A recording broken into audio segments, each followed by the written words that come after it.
Wala ka bang napapansin sa iyong mga kapaligiran? Kay dumi na ng hangin, pati na ang mga ilog natin. Hindi na masamang pag-unlad at malayo-layo na rin ang ating narating.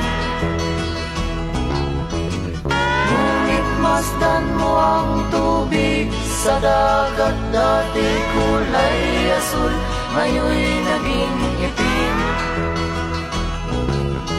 Ang mga duming ating ikinalat sa hangin, sa langit, huwag na nating paabutin.